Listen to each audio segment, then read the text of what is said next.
Hello aspirants, this is Ahir and welcome you back to SSB crack exams. लगभग 3 साल हो गए जब से ब्रेग्जिट हुआ, यानी कि यूके ने यूरोपियन यूनियन को छोड़ा। और 3 साल बाद अभी जाकर Asia Pacific trade group UK वालों ने ज्वाइन किया हुआ है। कौन सा वो ग्रुपिंग है, क्योंकि हिस्टोरिक माना जा रहा है from the side of UK, लेकिन कई सारे क्रिटिक्स का ये भी कहना है कि ऐसा कोई सिग्निफिकेंट सा चेंज यहाँ पर नहीं होगा, क्योंकि सबसे बड़ी बेवकूफ़ी जो यूके वालों ने की वो यूरोपियन यूनियन को छोड़ना ही था। लेकिन यूके वालों का यहाँ पर जो डिस्कशन है या फिर जो कहना चाहते हैं वो ये है कि हमारे लिए ये ट्रेड डील जो है बहुत ही हिस्टोरिक है, बहुत ही अच्छा खासा हमारे लिए बेनिफिट होगा। तो आज के इस वीडियो में जानने की कोशिश करेंगे कि वो एशिया पैसिफिक ट्रेड ग्रुप दरअसल है क्या, और यूके इसे कब से ज्वाइन करना चाहता था और ये डिस्कशंस वगैरह कब से हो रहे थे। तो आइए वीडियो को शुरू करते हैं। तो रिसेंटली न्यूज चैनल में छाया हुआ था कि ब्रिटेन ने Asia Pacific trade group join किया हुआ है, जिसमें जापान और बाकी के एडिशनल 10 कंट्रीज ऑलरेडी इसमें मौजूद है। और ये मीटिंग जो है वो न्यूजीलैंड में हुई थी। न्यूजीलैंड भी दरअसल इस ग्रुपिंग का मेंबर ही है। और कहा जा रहा है कि ट्रेड ब्लॉक जो है वो लगभग 500 मिलियन पीपल को कवर करता है, जो कि अराउंड ये जो 11 नेशंस है वो सभी 15% ऑफ द वर्ल्ड इकोनॉमी को रिप्रेजेंट करते हैं। अब जो कि यूके ने भी इस ग्रुप को ज्वाइन किया, तो अब टोटली इस ग्रुपिंग का ये जो एशिया पैसिफिक ट्रेड ग्रुप है इसमें टोटल 12 मेंबर्स हमें देखने को मिलेंगे। और कहा जा रहा है कि ब्रिटेन के लिए ये लार्जेस्ट ट्रेड डील है सिंस यूरोपियन यूनियन जब ने उन्होंने छोड़ा 3 साल पहले, जो कि ब्रेक्जिट हुआ था। देखिए, दरअसल मार्च के महीने से ही ये डिस्कशन चल रहे थे।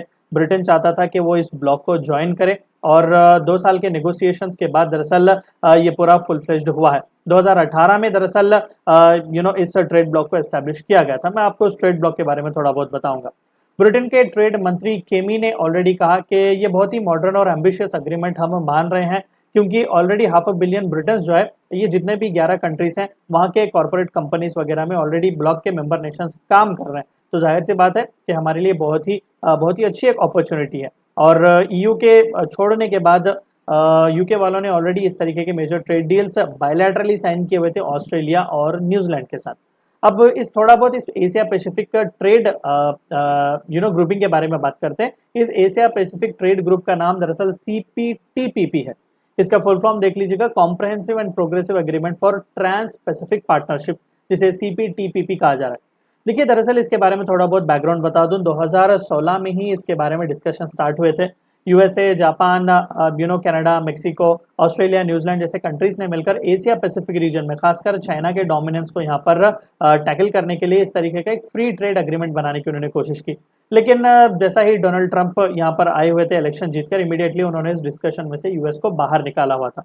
अब जो कि बिग ब्रदर यूएस ही नहीं था, तो डिस्कशंस आगे नहीं बढ़ रहे थे। लेटर ऑन हुआ क्या कि 2017 में शिंजो एबे जी, जो कि जापान के प्राइम मिनिस्टर थे, तो उन्होंने यहाँ पर इनिशिएटिव लिया। बाद में इस comprehensive and progressive agreement for trans Pacific partnership को आगे बढ़ाने की मुहिम जापान ने ही ली हुई थी। तो 2018 में अल्टीमेटली इन 11 कंट्रीज ने मिलकर इस comprehensive and progressive agreement for trans Pacific partnership का संगठन किया हुआ था।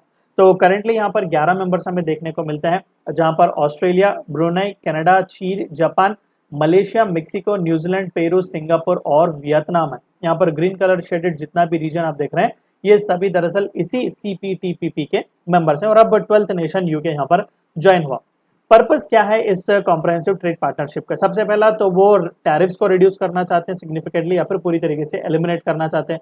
और साथ ही साथ स्ट्रॉन्गर कमिटमेंट चाहते हैं कि ओपन यहाँ पर बैरियर्स रखा जाए, सर्विसेज हो या फिर इन्वेस्टमेंट मार्केट्स के लिए। और साथ ही साथ कई सारे इंपॉर्टेंट से रूल्स भी यहाँ पर इन्होंने एड्रेस करने की कोशिश की, जैसे कि कंपटीशन से रिलेटेड हो गया, global competition, intellectual property rights और फॉरेन कंपनीज के लिए प्रोटेक्शन वगैरह के बारे में भी इस कॉम्प्रहेंसिव ट्रेड पैक्ट में हमें देखने को मिलेगा।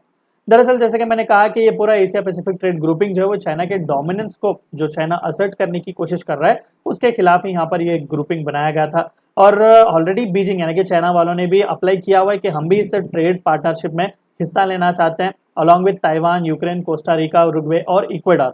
लेकिन प्रॉब्लम यहाँ पर यह है कि कई सारे पॉलिटिशियंस, चाहे वो ऑस्ट्रेलिया में हो या फिर यूके में, वो नहीं चाहते कि चाइना इसका मेंबर बने। बनाया ही है चाइना के खिलाफ, तो चाइना को मेंबर बना के क्या करेंगे? और चाइना एक्टिवली अपनी डिप्लोमेसी का इस्तेमाल कर रहा है ताइवान को इस ग्रुप से दूर रखने के लिए। तो दोनों तरफ से यहाँ पर लॉबिंग बहुत ही स्ट्रांगली चल रही है। अब हमारे लिए इंपॉर्टेंट है यूके का डिसीजन कि वो इस ग्रुपिंग को ज्वाइन करेंगे।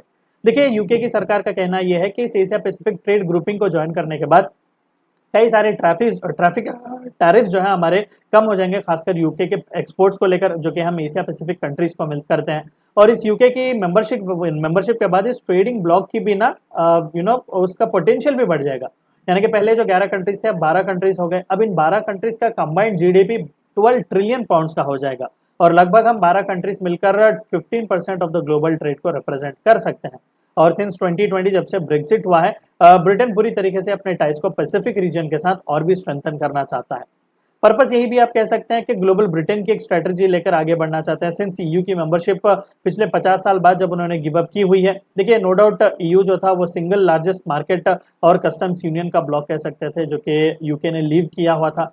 तो हुआ क्या कि जब उन्होंने लीव किया, इमीडिएटली उस वक्त जो बोरिस जॉनसन थे, उस वक्त ब्रिटिश के प्राइम मिनिस्टर, उन्होंने एक ट्रेड डील नेगोशिएट करने की भी कोशिश की, UK trade and cooperation agreement, लेकिन वो इतना सफल नहीं रहा। और साथ ही साथ क्रिटिक्स का यह कहना यह है कि भाई जितने भी आप इस तरीके के ट्रेड डील साइन कर लो, जो कॉम्पेंसेशन है, फिर जो लॉस आपका हुआ है उसका कॉम्पेंसेशन नहीं हो सकता। जो गलती आपने की ईयू को छोड़कर वो आपको नहीं करनी चाहिए थी, क्योंकि दुनिया का लार्जेस्ट ट्रेडिंग ब्लॉक और कलेक्टिव इकोनॉमी आप यूरोपियन यूनियन को कह सकते हो। आप उसे छोड़कर इस तरीके के छोटे से एशिया पैसिफिक ट्रेड ब्लॉक्स वगैरह को ज्वाइन कर रहे हो, ये शायद इतना इफेक्टिव नहीं होगा और ये शायद एडिक्वेटली आपको कॉम्पनसेट भी नहीं करेगा। आंकड़ों की भी यहाँ पर बात की गई थी कि ब्रेक्सिट की वजह से लगभग यूके के लॉन्ग टर्म प्रोडक्टिविटी फोरकास्ट में जो है वो 4% रिडक्शन हमें देखने को मिला। और साथ ही साथ देखिए, ये जो 11 मेंबर्स हैं एशिया पैसिफिक ट्रेड ग्रुप के, ऑलरेडी उनमें से 10 कंट्रीज के साथ यूके वालों के बायलैटरल ट्रेड के इस तरीके के अग्रीमेंट जो है साइन हो चुके हुए हैं। तो इस तरीके का ग्रुपिंग के साथ आपका मिलना, आपको बस इकोनॉमिक बूस्ट सिर्फ किस हद तक मिलेगा, 0.08% एनुअली आपका जीडीपी इंक्रीज होगा, बस उससे ज्यादा और कुछ भी नहीं है। तो ये स्टार्क रियलिटी है इस एग्रीमेंट की लेकर। तो ये थी चंद बातें आपको इस वीडियो में जाननी थी। वीडियो को एंड करने से पहले आप सभी को एक और बार याद दिला दूं कि एसएसबी क्रैक एग्जाम्स के पास एसएसबी इंटरव्यू से related full fledge online course available है। हर महीने इसके नए बैचेस स्टार्ट होते हैं। Apart from that we also provide you courses like NDA, CDS, AFCAT and warrior 10 is a code which you should use so that you get 10% discount. Meet you next time. Until then, stay healthy, stay safe. Thank you for watching my video. जय हिंद। अगर आप एक defence aspirant हैं और SSB interview, NDA, CDS, AFCAT जैसे exams के लिए prepare कर रहे हैं, तो आप एसएसबी क्रैक एग्जाम्स के कोर्स को चेक करना ना भूलें। आप हमारी लर्निंग एप्लीकेशन को गूगल प्ले स्टोर से भी डाउनलोड कर सकते हैं।